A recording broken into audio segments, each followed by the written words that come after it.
Hãy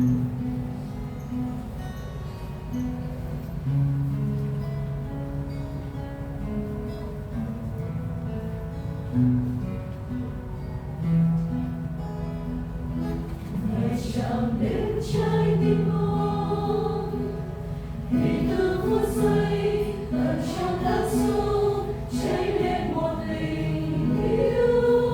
Chúa đến những vấp ngã đời con những lúc trôi Chúa quay lưng, con đâu hay biết rằng Chúa vẫn kiên nhẫn chờ từng giây từng phút. Phút kiếp tôi linh thiêng